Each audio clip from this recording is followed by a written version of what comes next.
Hi, I'm Dan Leonard in the East. And I'm George Whittam in the West. And together we are East-West Audio Body Shop.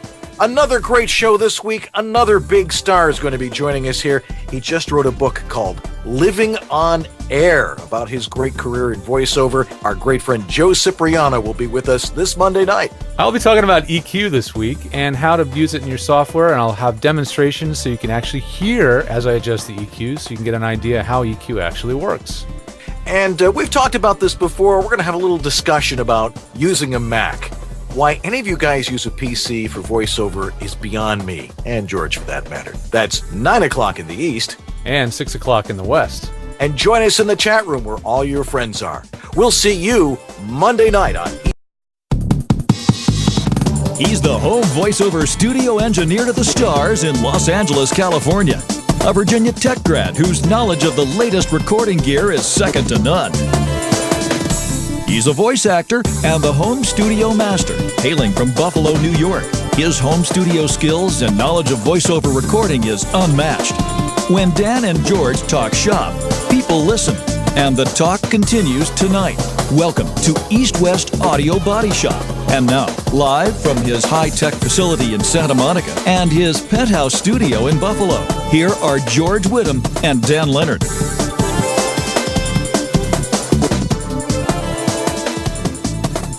I'm Dan Leonard in the East. And I'm George Whittam in the West. And together we are East-West Audio Body Shop. Dan always tries to trip me up. I'm trying at it. Well, hello, everyone. How you doing tonight? We got a great show, as we do every week here. We've done a lot of them in a row, haven't we? It's had a pretty good run. And we actually have. Now, and you're probably wondering now why this is now prominently displayed here. I had a little talk with my friend Harlan. I lost the first one he sent me. So he says, I'll send you another one, but you better put a flag on it just to let people know what exactly this microphone is. Right. So you'll now know. Anyway, we got a great guest tonight, and he's going to join us right now because he's got a session he's got to do at 6:15. And let's welcome our great friend, a great friend of East-West Audio Body Shop, Joe Cipriano. Welcome back. Yes, thank you. Thank you, boys. How are you? Nice to have you. I know we don't have a whole lot of time with you tonight, but we'll try and get in as much as we can. I might be on both sides. I do, unfortunately, 9:15 in the East and 6:15 in the West. I have a session that I have to do, but it should only last about 15 minutes. Okay. Well, we'll see what happens. Yeah, we'll see if they call in the middle of this. Exactly. Right. So we've talked about a lot of things before on the show, but right now you're on your world domination tour to talk about this book you wrote. It's called Living on Air. And what on earth inspired you to spend a couple of years of your life to write a book?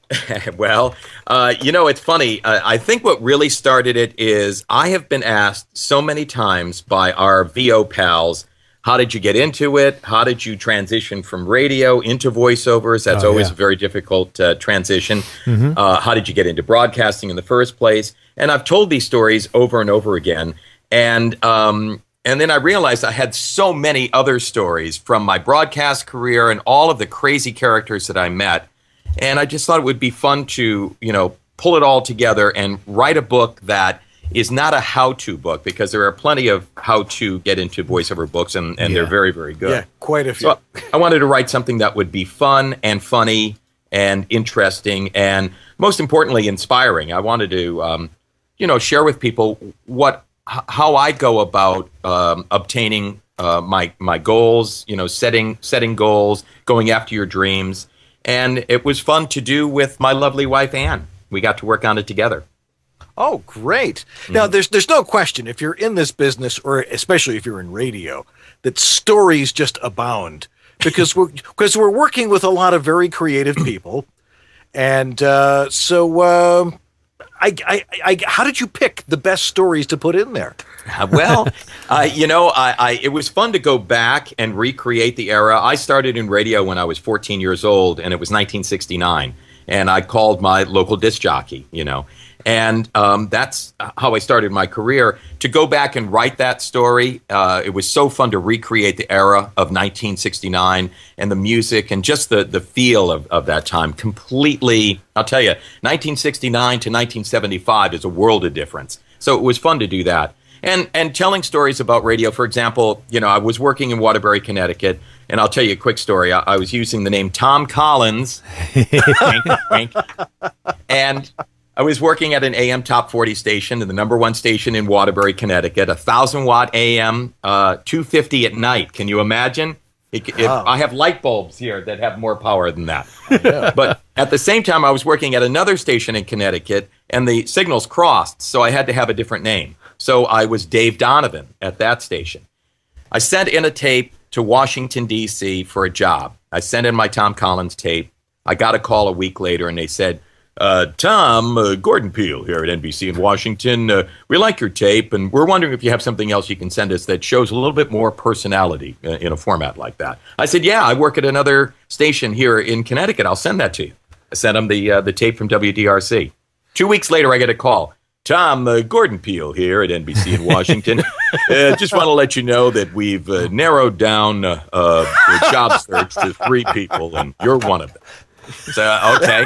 I get a call 15 minutes later from DRC. Dave, this Gordon guy called. I go, oh, wow. Maybe they want me to come down now. So I called him, and I said, Gordon, you left a message for me at WDRC. Yes, Dave Donovan, DRC. Listen, Dave, I want to let you know we've narrowed it down to 3 people, and you're one of them. Yeah, I know. You just talked to me. I'm Tom Collins in Waterbury. You're Tom as well? Yeah. Well, it seems that you're 2 of the 3 people that we've narrowed. This is a good tactic. Everybody keeping notes because this really might work out for you. Get 2 names. Audition is 2 different people. Exactly. Narrow it down. Exactly. That's so funny. Later on in my voiceover career, and when I got to be known as kind of a comedy voice, working for Fox and CBS, when I would go after a job that was completely different than that, a drama sort of a read, I would take my name off of the audition. There was no way to know who this was because if they see a file come in and it says Joe Cipriano on it, they go, oh, yeah, he's not right for this. We don't need to listen to him. So it was I kept my name off, of those kind of auditions. Because you felt like your name was, you were a little typecasted, maybe? I think I was, yes. I had that typecasting thing was going on, exactly. Yeah. But that's okay. It's a good thing. That means people remember you. Yeah, exactly. Yeah. So now you've got this, have you done an audio version of the book?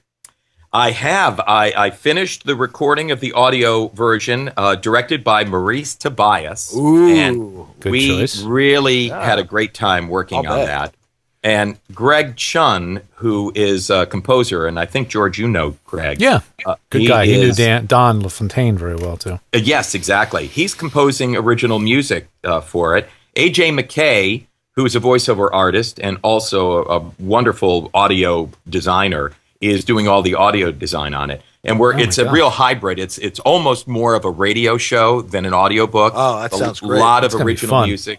A lot of sound effects, lot of fun stuff in it. So I'm very excited. That will come out beginning of December. Oh, just in time for Christmas. Just in time for Christmas gift giving.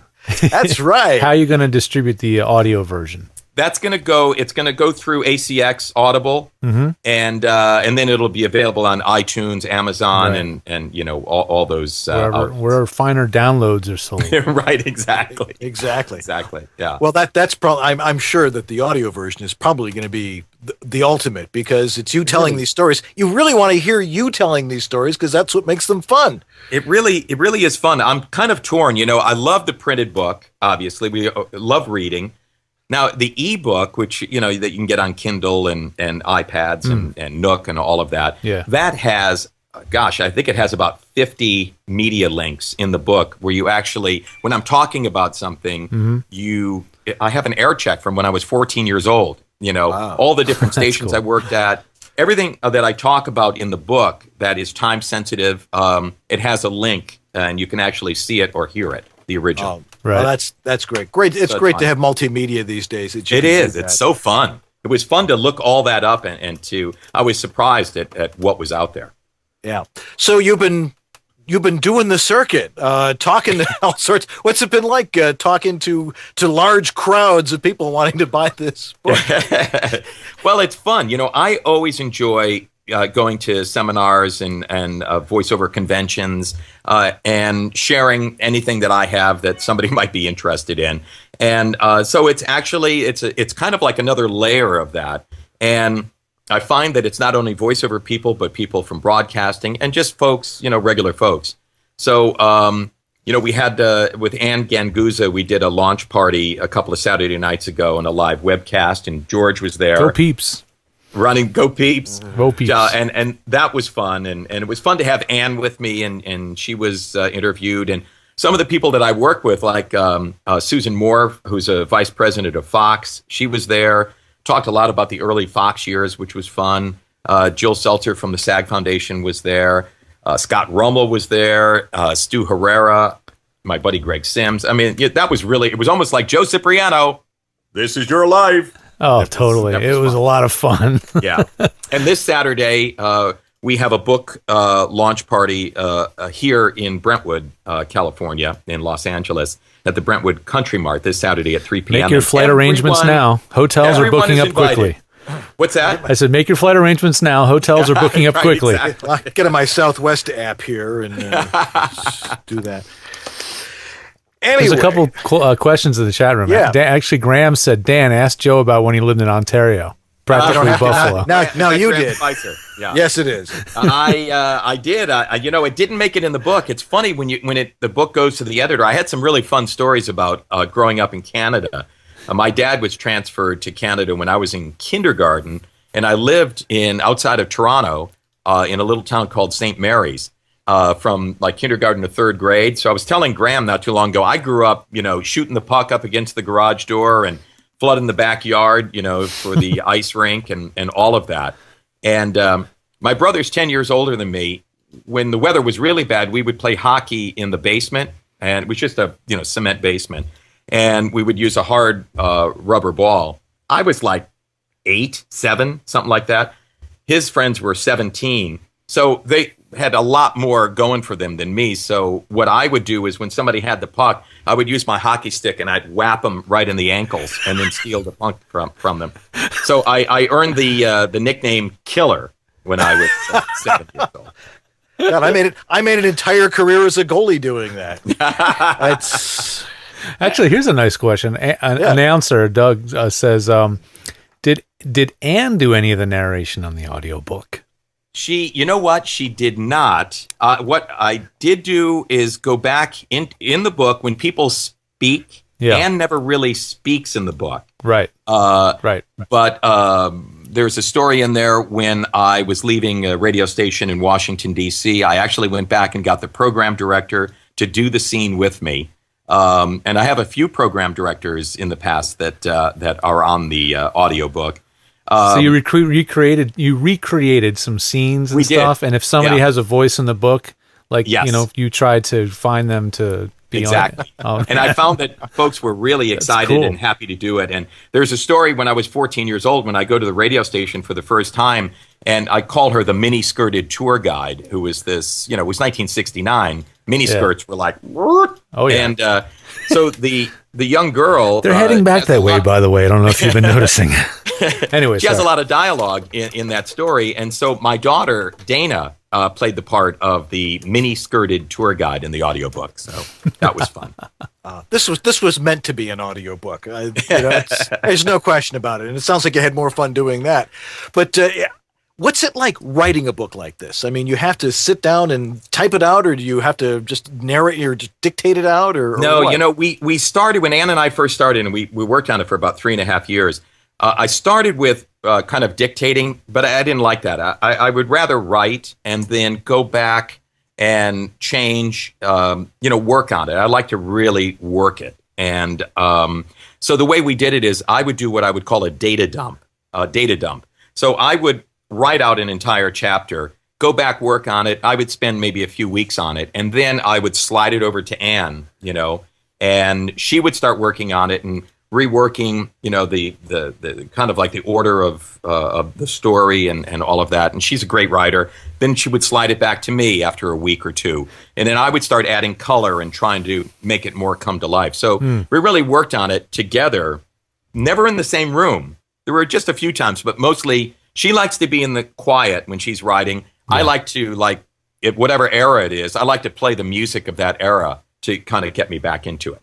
Right. The mamas and the papas and yes. all that stuff. Yeah, 69. I can remember some of the stuff from 69. Yeah. Sly and the Family Stone, Everyday People, In the Year 2525 by Zager and Evans. So, Joe, you're going to tell us when you get are you going to get a phone call or a text, or are you just listening for your Zephyr to go? I'm listening for the Zephyr. Did you hear? You have great ears, George. I haven't heard it yet. I haven't heard it yet. I haven't heard it either. Okay, if you hear it bleep, then you know. You know what? Along. Would you mind? Can I pick you up and move you into the studio with me? Sure, yeah, sure. Go for it. Okay, all right. Be Fun. Now you're take your Dramamine. You're probably going to lose my audio for a second. No problem. Me just let me try this. Let me change the microphone to. We will talk amongst ourselves. Yes. While you may. Are you still hearing me? Yes. Yes, we are. Okay, so if I pull this out and this out, am I still with you? Yep. The batteries are working. Yes. Ow! Just don't Dun, drop da, da. Here we are in the clubhouse. Yeah, baby. See, I'm going to need this and this. I hope I don't want to make you dizzy. Getting a little seasick, but not too bad. I made you full screen there. The George Whittam designed Joe Cipriano studio. Oh, guess what? They are hooked up. Oh. Whoops. So, but I'm going to turn off the audio here. Yeah, click the little mute button on the mic. There. Okay. And they've been hooked up for 2 minutes. Uh-oh. Whoops. We're not here. You're still there, Joe. I'm going to... Yeah. There, sorry about that. I said I was only going to nap for a moment, and then boom, suddenly. All right, so he muted us, but he didn't mute himself. On time. So let's listen in for a minute. Yeah, we'll listen in for just a minute. Let me just close up my doors. I'll be right back. He doesn't know we can hear him. Yeah, and that's okay. But you know how Skype is. I can't turn him down independently from you, so we'll just have to hang up on him at some point. Yes. We'll call him back a little bit later in the show. I'll send him an instant message. Okay. We still hear you. We do. We'll do the 30 here. Mute your mic in Skype. And then read the Super T's line. He's he's tuned into his job. Yeah. We'll just do one. Queen Latifah is a People's Choice nominee, and next Queen, Will Arnett. We hear you. I get to utter the phrase, I am Batman. I gotta get a voicemail of that. I am Batman. He's not here right now. Please. Plus, a duet with Jewel. And secrets from Queen's makeup artist. So that's what you've been doing to me. I look hot. All right, that's what it sounds like, ladies and gentlemen. All righty. Oh, yeah. Oh, my gosh. He did either was Ford Trucks or something like that. I got called for an audition once if you could impersonate him, because they had to tag for every market. Ford is Sacramento. And he didn't want to I ain't doing those tags. So it would be quite a gig if somebody were to get it. I didn't get it. Because apparently I don't sound like Will Arnett. Excuse me. I'm going to go home and work on my Will Arnett. Right, exactly. See, this is why people like working with Joe. He's got a good banter. He's fun. Right. Book that guy. He's light. Some voice actors are really moody and dark. Yeah. Joe is just bright and cheery and happy.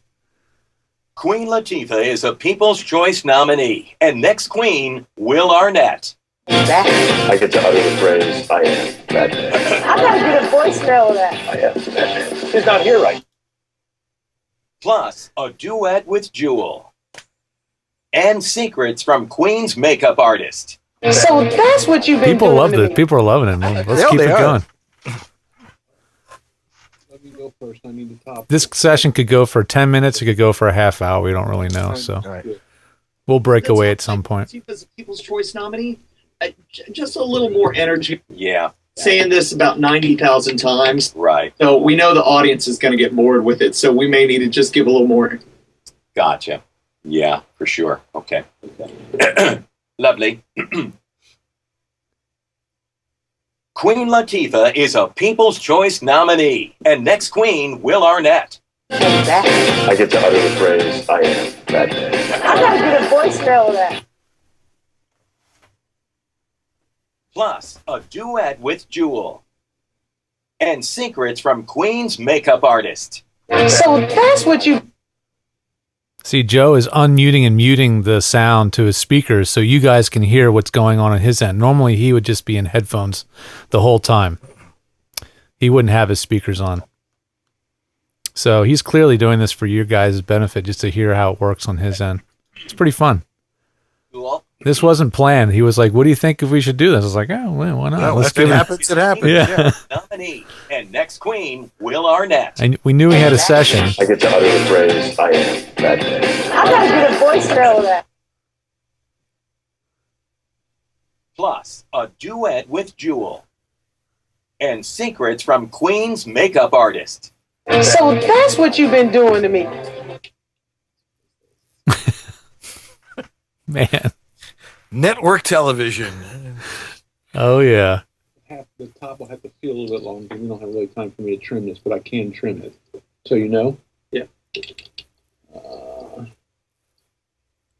Yeah, there's a lot of hand expressions. Oops. I've noticed a lot of the people who do promo, there's a lot of hand gestures And that's just a general placement. because of the level of energy.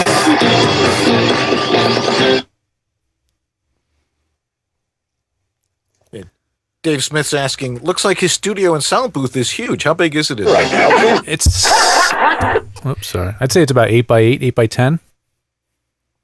It's a nice size room. It's a booth, but it's a large booth. Yeah, he's going through an M5, an Avalon M5. Wait, do you think the top's got to go quicker? Yeah. And he does have a vintage Uri LA3A, I think it is, or an LA2A compressor limiter that he will use on certain types of reeds. Probably not this stuff, though. So, John, am I going to hear me duet with Jewel? Probably not, huh?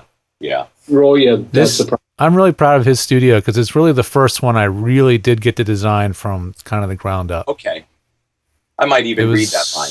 He took a big chance in me doing that because I hadn't done anything at this level. And it'll be before your last two lines. So if you want to pitch in that last duet. Yeah, I'll do that. Sure. And then the whole idea for this is... LA4A. Okay.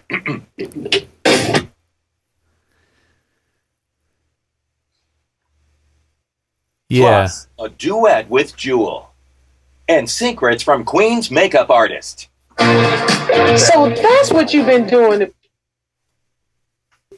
And the laptop's like right on top of the speaker or right next to the speaker, so it's definitely loud. Yeah, I mean, what's amazing, we did a full-blown floating ceiling in here, which literally hangs on springs. And man, he's done stuff where there's a jackhammer running outside and you don't hear it inside. It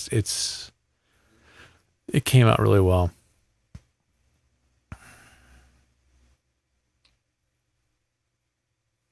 Oh, gotcha. Sure. Should we stay for another minute? Yeah, we'll stay till for another minute or two. Then we gotta break because we got spots to run and things to do. But well, we can keep it. We can keep them connected, and right. we'll just see what happens. And just sort of throw them up in the corner here. And, exactly.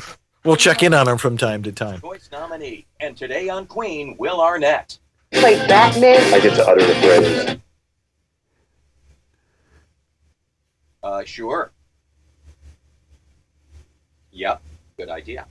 Lovely.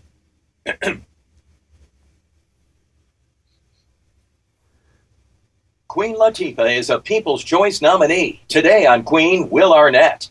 Play Batman. I get to utter the phrase. Let's do just one more, just a little more energy when we go to the Today on Queen. Gotcha.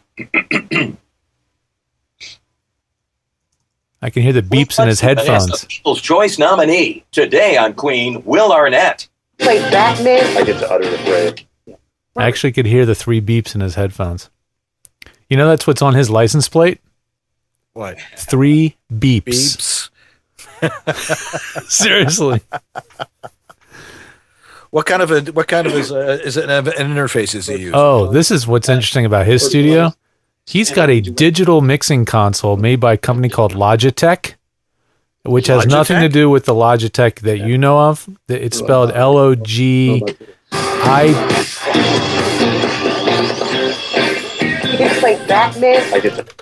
It's Logitech with a K at the end instead of a CH.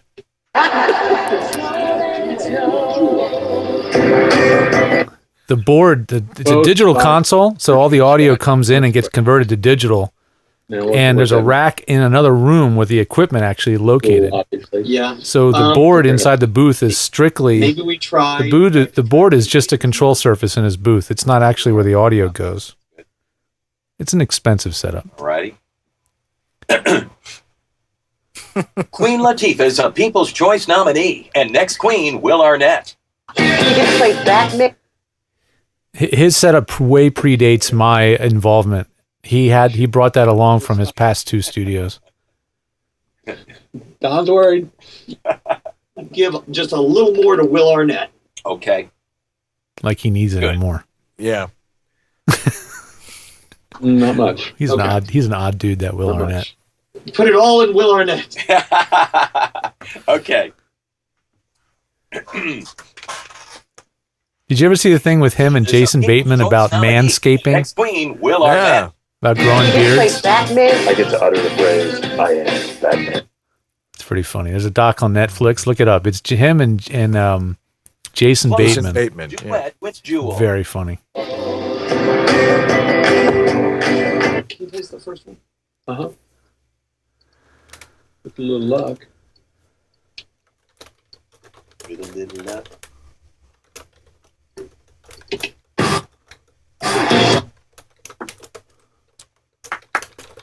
This is a glimpse into a world many of us don't get to see much. Yeah, I mean, this is like Joe's version of Don LaFontaine's limo, where you get to ride with Don and watch him work. This is Joe's. You get to play Batman. I get to utter the phrase. Yeah, and just because that first line is such a cut in. Cool. Well, all right. Let's make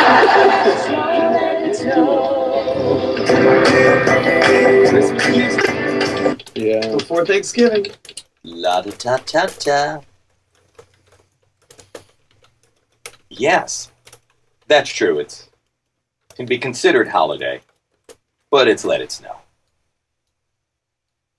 Yeah. Is that a spit guard on there or just your general pop screen, George?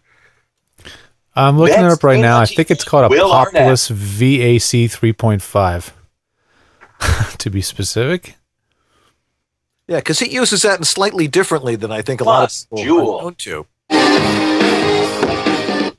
He speaks pretty well right into the mic, almost right into it. Yeah, I mean, most of us do it at about a 45-degree angle at about nose height, but he's close. He's doing it announcer style. Yeah, pretty close to right on. So it's a little off to the side. Will Arnett.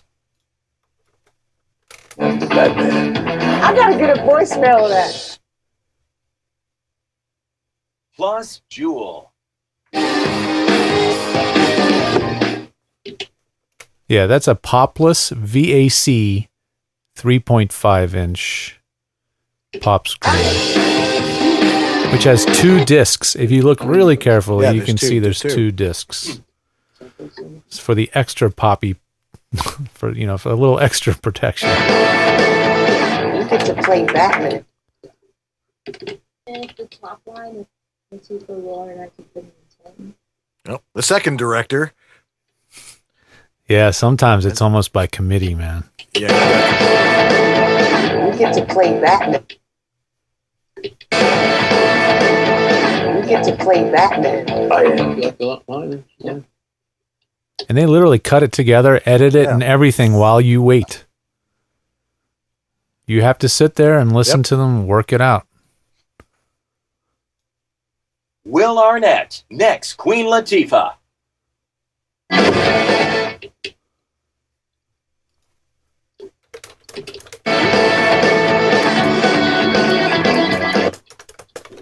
Yeah. VO line. Okay. Will and Queen sing a duet. Gotcha. So the mic is slightly to the right, and his display is directly in front of him. So the mic is just over to the side, kind of the way mine is to the right a little bit. That's what he's done. Plus, Jewel and Queen sing a duet. Plus, Jewel and Queen sing a duet. Plus, Jewel and Queen sing a duet. Everybody.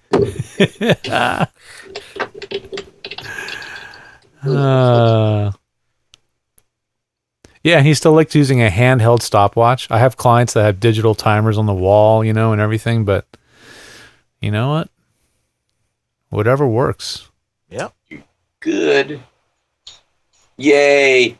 All right, thanks, guys. Yeah, there we go. All righty. We'll chat tomorrow.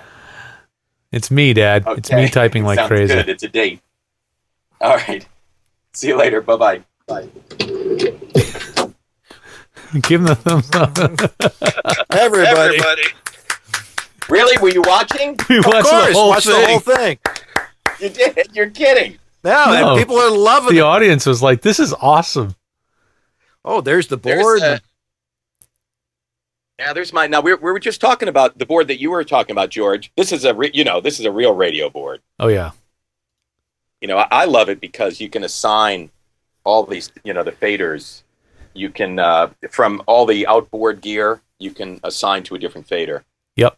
Yeah, people were asking me about what's the AD converter. I said, well, it's a full-blown digital on-air console, and the console at your desk is really just a remote.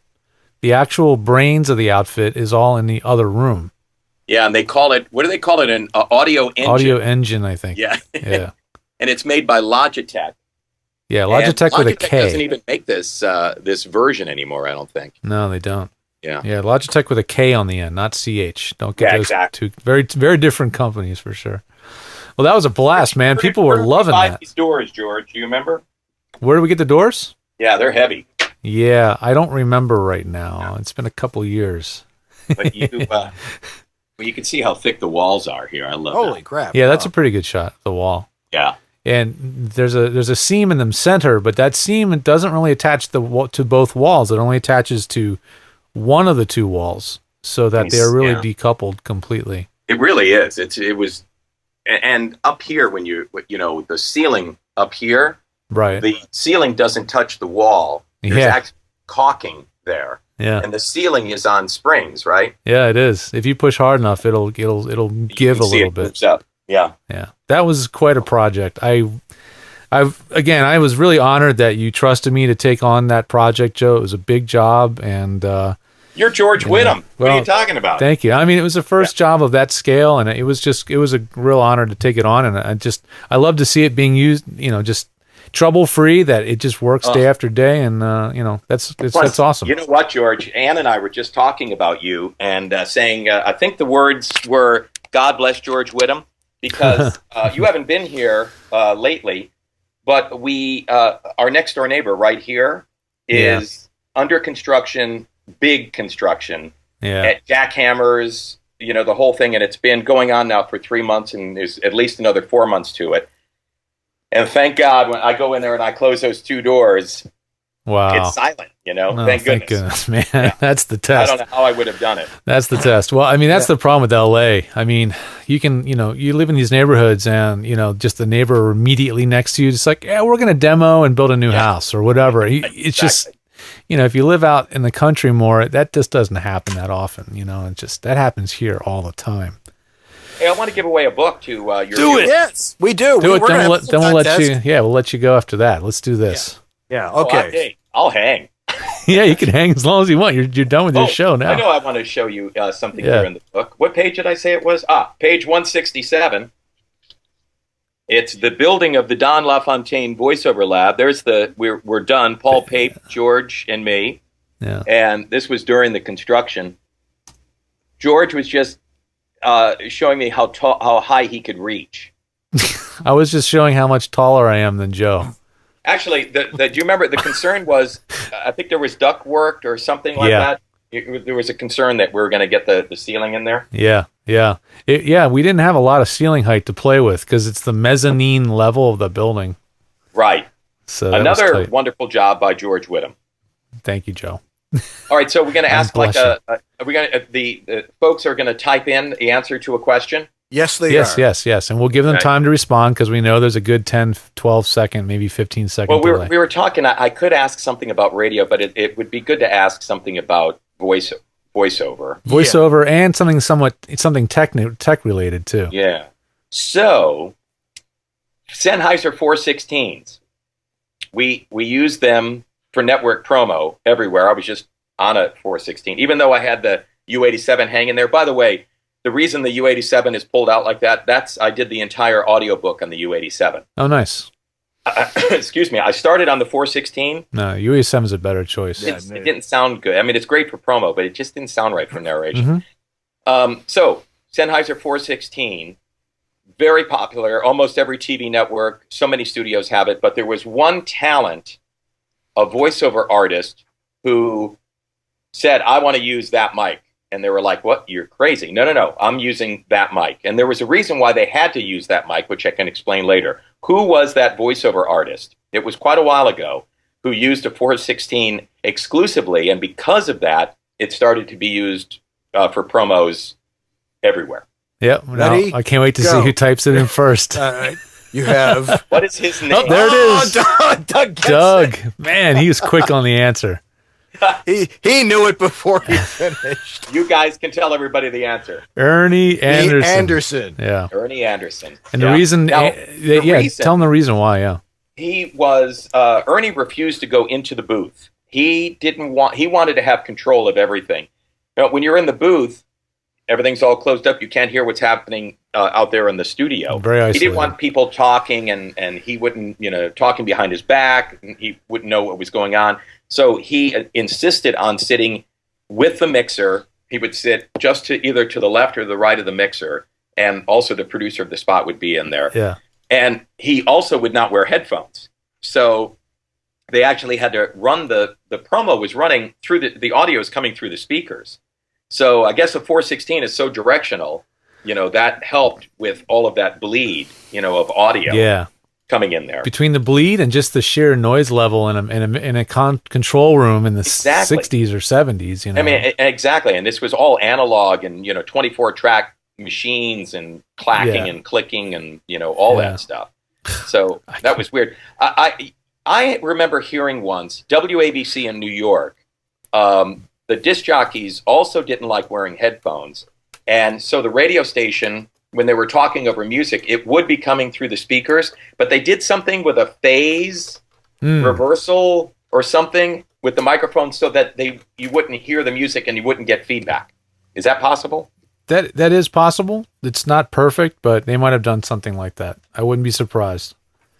That's what I heard. Cool. That was a good bit of trivia. Yeah, so who won? Who won the book?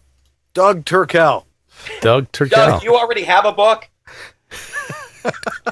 Because if you already have a book, pass it on. I'll send you my telephone. Well, then he could re-gift it. So he may, true. He could re-gift it. We'll have him email you, and if he wants you to write it to somebody else, he could always do that. His address and who he would like me to personalize it to. Okay, his address is 1138. No. I have it memorized. Everybody. Joe, it's been great having you on. Man, if you want to hang out with us for a little while later as we're talking about some other stuff, you can join in. But we got to take a break. But everybody, Joe Cipriano showing us a little bit of what about his life is like. That was fun. Thanks a lot, Joe. We had a good time. Thank you. Thanks, guys. See you, Dan. Right. See you later. Right. We'll be right back here on East West Audio Body Shop, so don't go away.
VO Studio Tech. Recording made simple.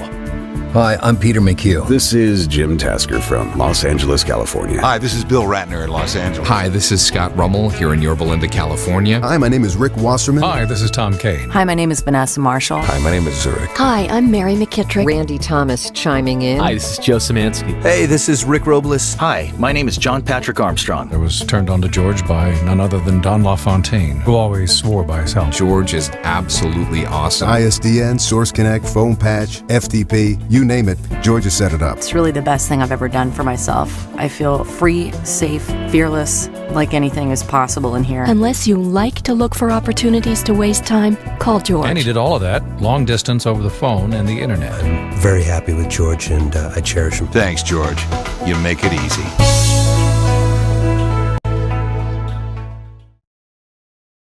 Now back to EWABS with Dan and George. No, it's George and Dan. No, it's not. It's Dan and George. George and Dan. Dan and George. George and Dan. Dan and George. George and Dan. Dan and George. George and Dan. George and Dan. Dan and George. George and Dan. Dan and George. George and Dan. Dan and George. Dan, move to your right. Move right. closer to your microphone. How's that? Let's get the Harlan plug in right now, since I have a tight crop on we you. have a tight shot on this. Exactly. The Harlan Hogan VO1A. Buy it. Great microphone. Great price point. It's designed. It's the only microphone that's really built for voiceover. Every time you walk into Banjo Emporium or one of those places in New York City, the big places, you walk in and you say, I want a voiceover microphone. They're going to sell you the most expensive thing on the block. Yeah. Because they have no idea what a good voiceover microphone is. But Harlan, our dear patron Harlan Hogan at Voiceover Essentials, has just the microphone. By the way, my level's okay on this now? Yeah, when you get exuberant, it gets a little dirty. Oh, okay. It's a little edgy when you get loud. Okay, well, so if I want to get loud, I just move back a little bit, and Exactly. you can hear the proximity effect on that. Exactly. But it's really designed for voiceover. It's got just the right frequency response. And George and I actually saw how these are proofed over the summer. We were over at the factory, and we were at MXL. We got a video. We still have to get up on the web for you guys, but we saw where they're shipped out and all over North America. And we also saw what I thought was interesting on the way out. Remember they showed us the repair lab? Yep. There was this one little room, 10 by 15, 12 feet maybe. It was not big, with one little workbench. And the guy wasn't even in there working. I mean, that's the mics are very reliable. Yeah. They don't need a lot of maintenance and repair, and they're built to last. So, Harlan picked a smart company to work with MXL, and the results, speak for themselves. Great mic. So if you're just starting out, or you want to have another nice mic for your locker, the VO1A, which is the voiceover microphone. Just got to make sure I get that plug in there. Man, that's not shameless at all. Not at all. But he's been with us since the beginning. Go over to voiceoveressentials.com. Get yourself a VO1A. Indeed. That's the end of that story. That's the end of that story. So what should we do next? Do you want me to run my video and take a breather, or do you want to go into our Mac? We want to make sure people stick around for our little talk about Mac versus PC. But let's run Whittam's World, because you're going to talk about EQ, and I think that's something everybody needs to know about. All right. Here we go. Whittam's World. Here it comes. In a world, George, can you help me set up my recording studio? Abso-freaking-lutely. Where voiceover talent are stuck in their closets. Is there a way to improve the quality of my audio files? Oh, yeah. And they need to deliver finished audio tracks. You are my hero. Oh, thank you. That's sweet. There is one man who takes it all on. Real time, excellent, Whittam's World. Whittam's World, rated VO.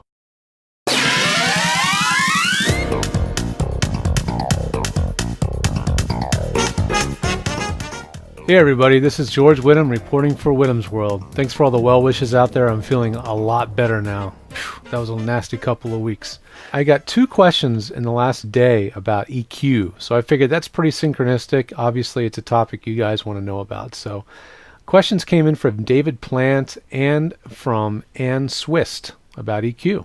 David was talking about specific settings that he would want to use in his chain in Audacity. Audacity has an effects chain function that allows you to add multiple different effects into one preset, much like we can do with Twisted Wave. Nice feature. Is it always a good idea to roll off below 80 dB, which he probably means 80 hertz frequency, and maybe a slight boost around 400 and 1500 dB, where he actually means hertz? Remember, dB is volume and hertz is frequency, across from treble or bass to treble. Should I boost these frequencies for the average male voice? Anne asked about the fact that she has a DBS processor. I think she probably means a DBX 286S, which is a really common model. And I would really like to know about EQ. I'm sure it would make my sound better, but I don't know how to set it or what it really does. Can you help me? Well, I'm recording my voice right now in Twisted Wave, so I'll show you one or two little EQ tricks that I've used in the past to kind of tweak sound. But I will tell you that you cannot tweak EQ without using your ears. And so there are no just presets like, yeah, those settings generally work for everybody. That's not really how it works with EQ. EQ is something that has to be adjusted by ear. So I'll show you a couple settings here in Twisted Wave. So here's the recording I just made. Well, I'm recording my voice right now in Twisted Wave. Okay, so let me go ahead and bring up an equalizer so you guys can see two types of EQs that I use regularly. One of them is called a graphic EQ. Graphic equalizers have multiple bands. Usually a good professional one will have 31 bands, also known as 1/3 octave, because there's 1/3 of an octave on the musical scale between each frequency. So that's one EQ setting that can be adjusted. And there's also another EQ tool built in called a parametric EQ. Now, it may look different in your software, but the ability of a parametric EQ to allow you to set not just the frequency, but also the amount you're adding or boosting, and how precise the adjustment is. So you can adjust the width. It's also called the Q. So if you look at this EQ, this is a very narrow, what I would call a notch.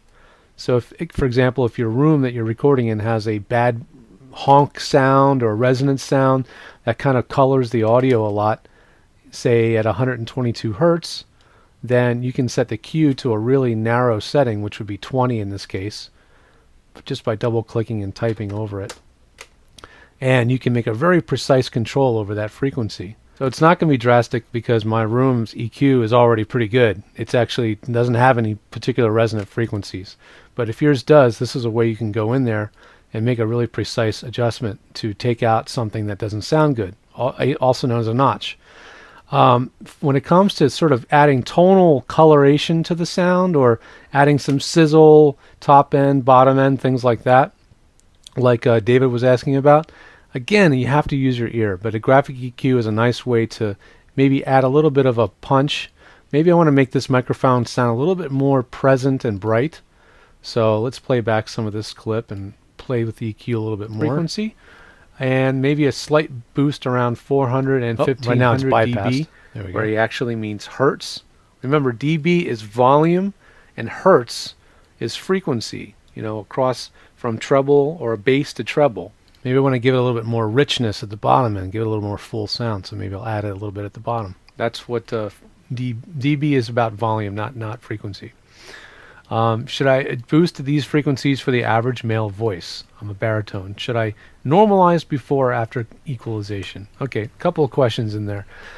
So I add a little bit of top end to give it a little bit more brightness and sizzle, because this mic is not very bright. It's kind of a dull sounding mic. This mic sounds a little bit more like a dynamic mic than a condenser, actually.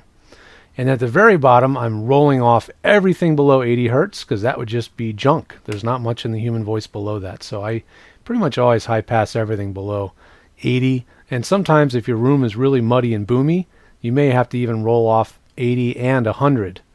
So you may have to tweak both of those settings, okay?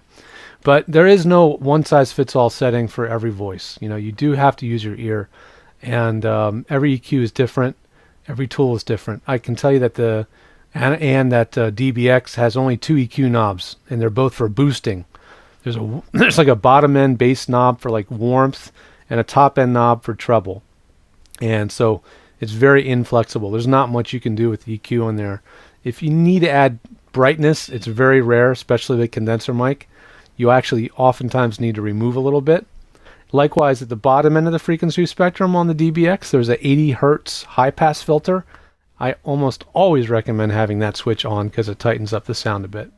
So anyway, that was a crash course on EQ. It's a big topic. I've taught entire webinars on just this one topic, and I will, I'm sure, again in the future.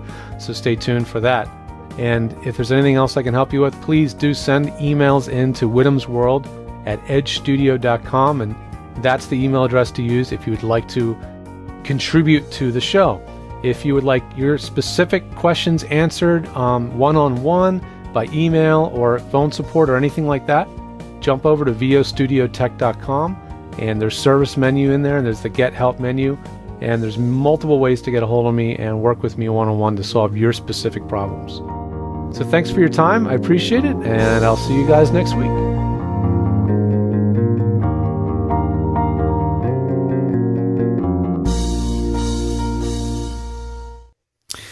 So there you go. There's my little spiel. You know, there's a lot of things that you guys who are the regular viewers probably have heard about, but hopefully you picked up a little tidbit here and there about EQ. Yeah, EQ is one of those things where you really have to understand it, but it's a subtle thing. It's not a big correction enhancement tool. Yeah, I mean, it certainly does depend on the situation. Sometimes we'll use it for, it's usually used in a subtle way. But it can be used to correct a problem too. Right. Sometimes there's like a tone or a ring or some kind of little thing that's just resonating, or a hum, and you can just figure out what that frequency is and notch it out of there. But it's use it subtly, and if you need help, that's what Dan and I are here for. That's right. We tweak these things all the time, and we know exactly what we're listening for. Right, and it's never a big thing. Never a big thing. Yeah. Well, we got more coming up. And a few announcements here and there, and we don't want to lose any of you. Stick around. There's still fun in the chat room, and we've got George and I are going to talk a little shop, which I know is what you guys like to hear. So stay right where you are. We'll be right back after this.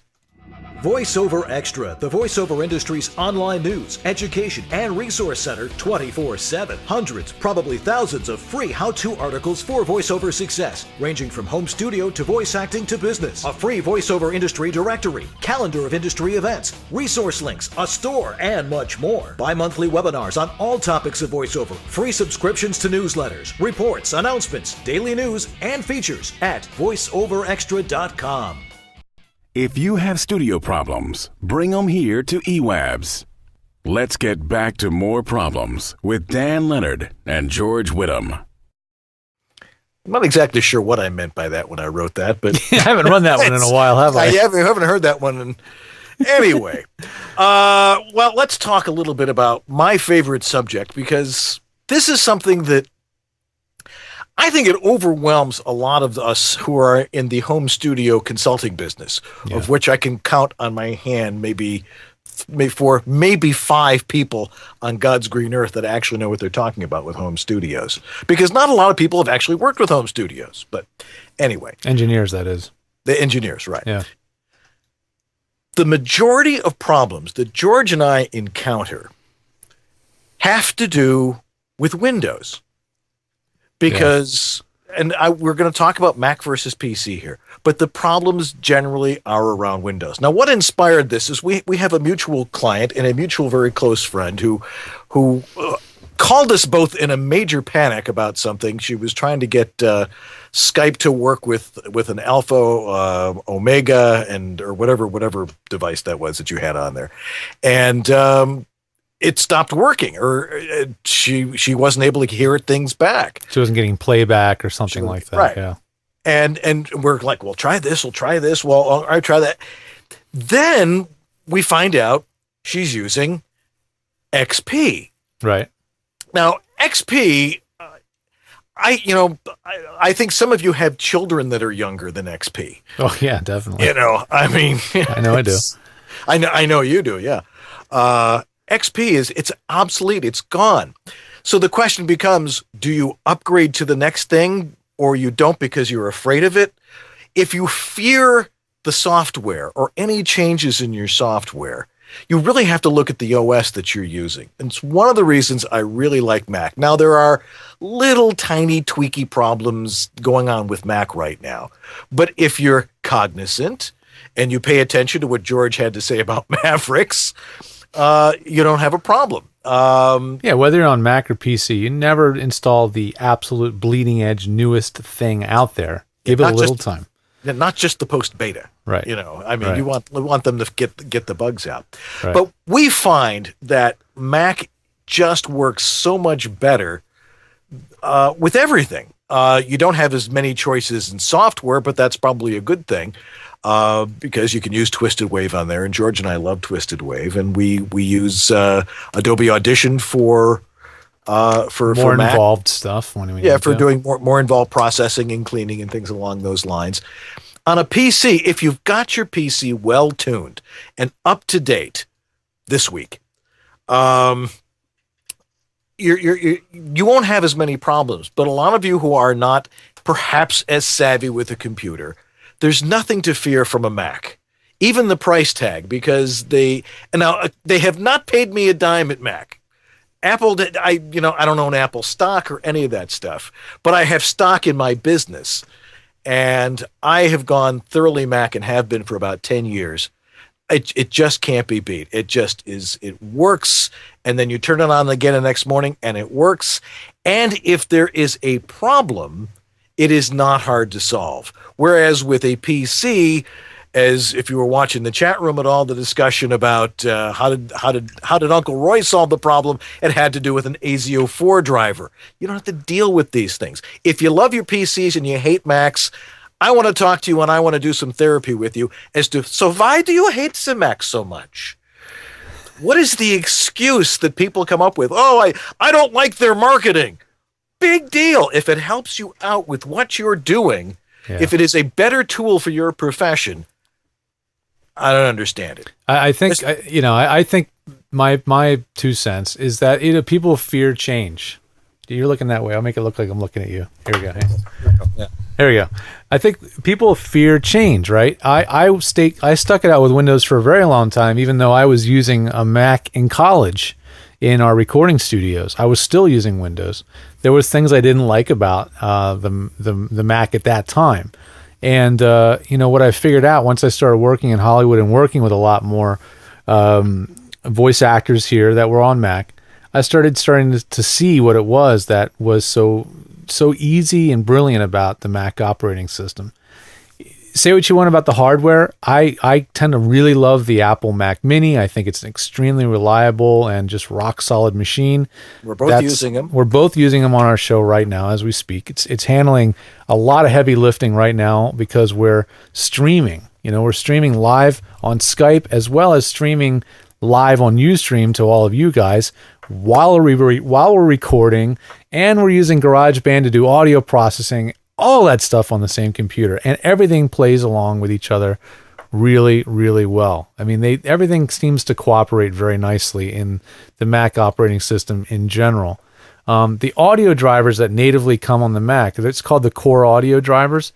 They're pretty bomb-proof. I mean, they are really rock solid, and they play well with other devices. So if you've got 3 or 2 different USB devices, or you're using 2 different programs to do audio and then Skype, everything tends to play along pretty well with each other.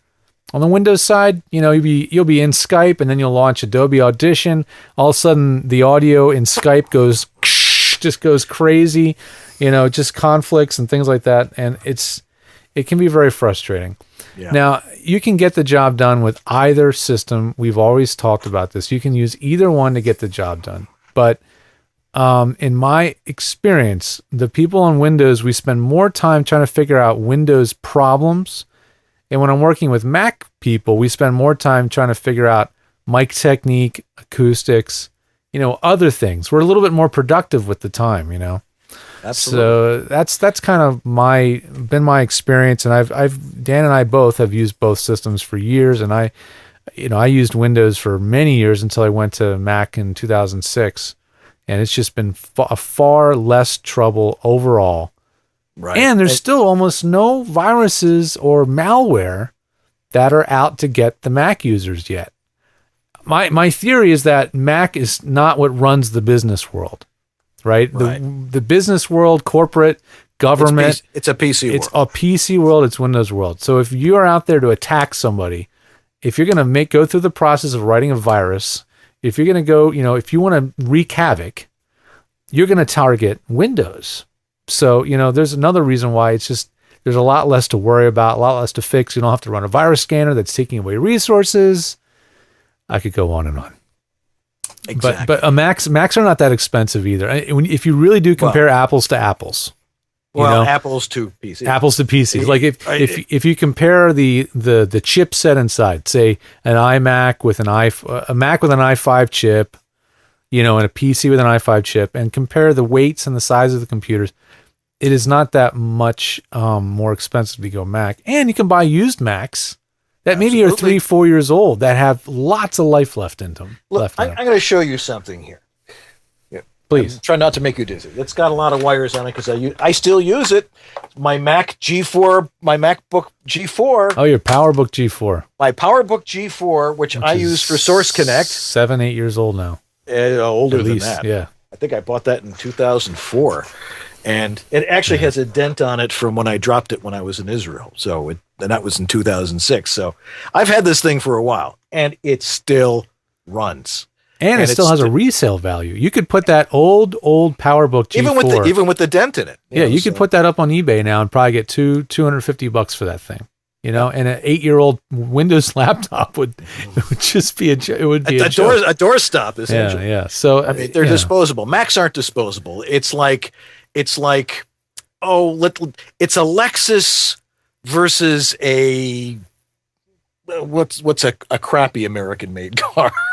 They're all made the same. A Chrysler from the 80s? A Chrysler from the 80s or a Buick from the 70s. Yeah, K car.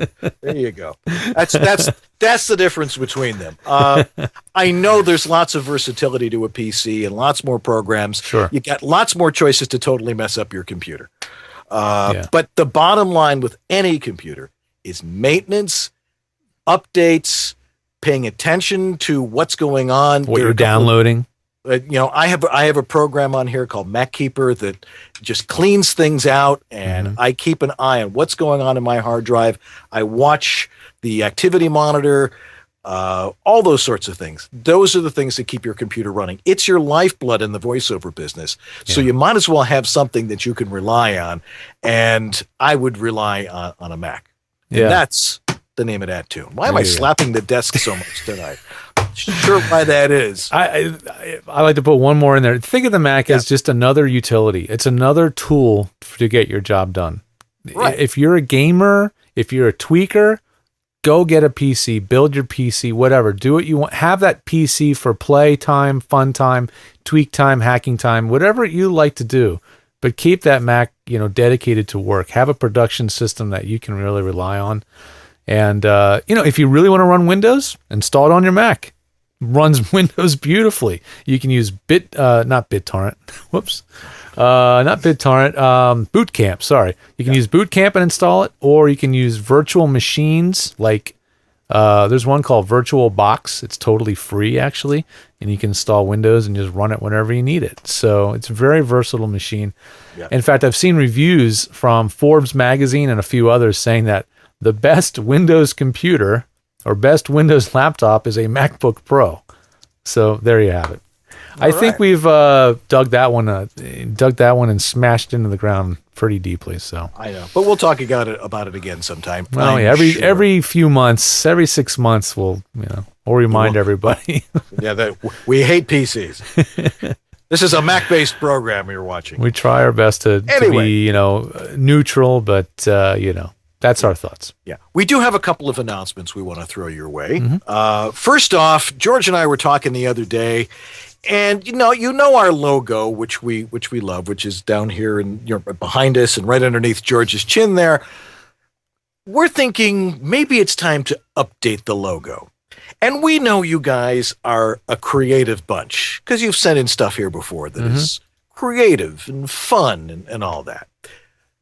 We're challenging you, the EWABS listeners, to come up with a new logo. submit your logos. Just, come do whatever graphics program you want to use if you're good at graphics.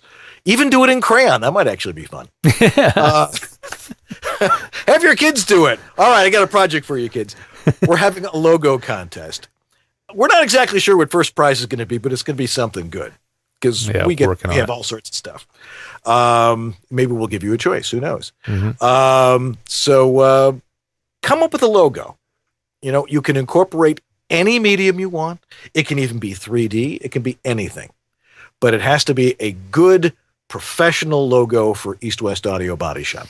Unless, of course, you really like the one we have, which we haven't really grown tired of, but change is good. Yeah, exactly. I think we had an idea for a prize, actually, Dan. Which one was that? Letting people, plugging their services on the show for a month or two. Oh, yeah, that's a good idea. That was one idea that we had. Yeah, that was one idea we had. I was thinking maybe we could have a spot featuring that talent, and we could just talk about their services, show their website, play their demos, something like that. Could do that. All righty. Well, okay. So logo contest. When do we want to set a deadline for that? Like before the beginning of the year, or? Yeah, let's make the deadline the end of 2013. Okay. So we'll announce the winner at our best of show. Yeah, well, we're going to be doing the best of show the last Monday of the year. So the deadline for this would have to be right before that. All right. So looking at Mr. Calendar, that would be December. How about December 27th or 28th? That's a Friday. That's my birthday. Oh, it is. It is. Let's make Dan's birthday December 28th. December 28th, Dan's birthday will be the cutoff for the new logo ideas. So if you guys got anything, email them in to ewabshop@gmail.com. And this will hopefully be some fun. We'd love to have your ideas for the logo. I can't wait to see these. All right, what else we got going on? Oh, I've got a webinar coming up with VoiceOver Extra on December 10th. All right. I think it's December 10th. Let me just double check that. I'm pretty sure it's December 10th. Don't give out the wrong date, man. No, December 10th. Yeah, December 10th, 9 o'clock Eastern time, 6 o'clock out in the West. What's it about? We're going to do studio analysis. People are going to send in their audio, like you and I do when they send it to my specimen collection cup or your Dropbox, and I'm going to analyze and let people listen in. Here's what I hear in this studio, and here's how you can correct it. So, and we'll solve some other studio problems with that. So that's on December 10th. Go over to voiceoverextra.com, one of our fine sponsors, and you can sign up for that and be there live.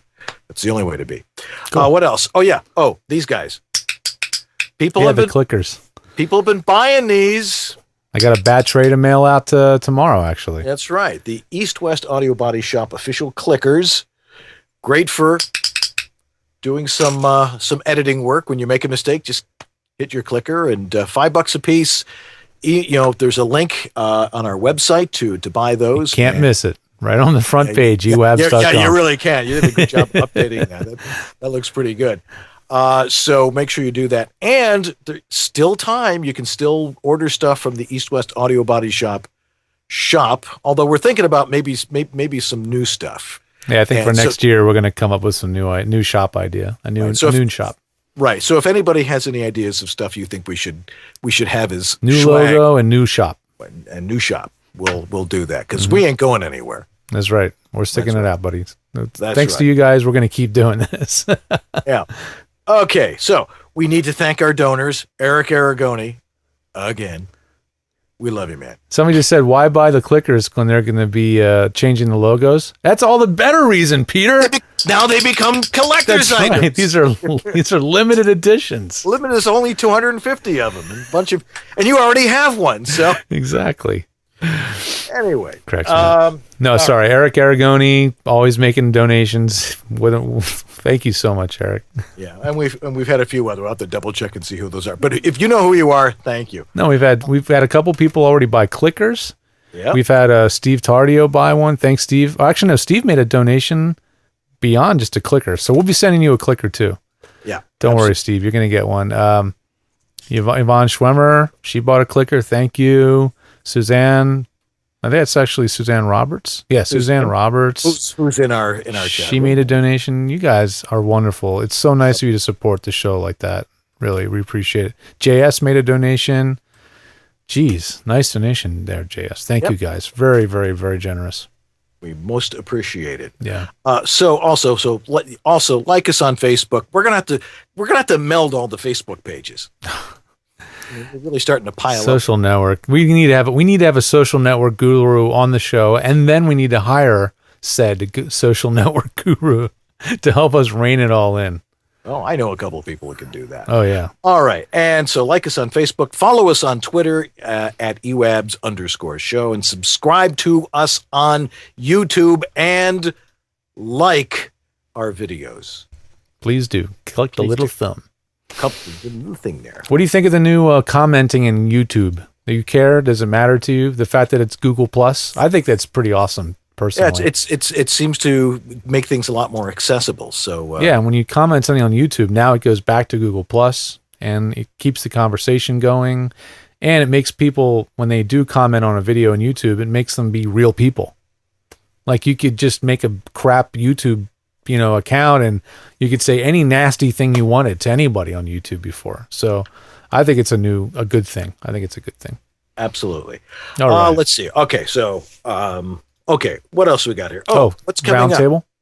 We've got next week, November 20th. Is that next week? Yeah, the 25th. 25th. Audio Masters Round Table. I know, November. It's like burning away right underneath our feet. Right. So we've got an Audio Masters Roundtable. You do not want to miss that. Uncle Roy will be here, and Cliff Zellman, and I do believe we have a guest. Juan Carlos Bagnell will be with us. Yeah, that's right. Juan's going to do it. That's right. So we're gonna. This could be. You want tech stuff. You're gonna get it next week, and we're gonna have a great talk. Let's see. December 2nd, we have our interview with Wes Dooley, which you do not want to miss. We got such quality program. You could watch PBS, or you could watch us and actually learn something. And you'll learn something from Wes Dooley too, who's the president of AEA Microphones and a fascinating guy and a fun guy. And we're doing a highlight show at the end of the year. Definitely some stuff from tonight's going to make it in there. Joe doing that thing in the studio was a definite highlight. Yeah. And anything else, Mimi the Pig and various other moments. If there is a favorite moment, go watch it back on YouTube. Find whoever the guest was and look for that show and get the timing down of when that moment occurs and send it to us at ewabshop@gmail.com. Actually, don't email it to me. I'm going to... we've got it on the website. We've got Go to the website. Scroll down the front page. You'll see a form waiting for you. Just plug in the information, start time, end time, episode number, and the description of what it is. And then I'll be able to cut it all together when I'm back east for the holidays. And I'm looking forward to it. I love seeing what you guys come up with, and then putting it together is just a blast. Yeah, the last show was a riot, so we had a great time with that one. Yeah. So, all right, let's thank our sponsors, of course, Harlan Hogan and the VO1A microphone. That's right. Do not want to lose that. This is going to be here for a little while. Thanks to VO Studio Tech and Edge Studio. Together at last. Now we're just working on the details. We'll eventually all be on one web page. That'll be nice. Like U.S. Air and American Airlines. Yeah, right. Let's see what happens there. And, of course, VoiceOver Extra and all the great stuff that they have over there. So go read that every day because you can't avoid it if it's in your mailbox. So I got to read it. Always good articles in there. And, of course, thank our wives who put up with us every week, although, again, they enjoy Monday night much more. That's right. And of course, Anthony Gettig for... Take a bow, Anthony, for monitoring the chat room. Thank you. Jason Lawson, hope you're feeling better, bro. Mm-hmm. And Lee Pinney for production assistance. And that's going to wrap it up into a nice, tight little ball tonight. If that wasn't enough, that thing with Joe, that was gold. That was absolute gold. And no technical glitches. No, that went great. That was a lot of fun. It was. That was a lot of fun. Well, I hear your tea kettle. Yeah, but I go get my tea now. And that's going to do it for us this November 18th, 2013. And you were there. I'm Dan Leonard in the East. And I'm George Whittam in the West. And together we are East-West Audio Body Shop. Have yourself a good night, everybody, and a great week. See you next week.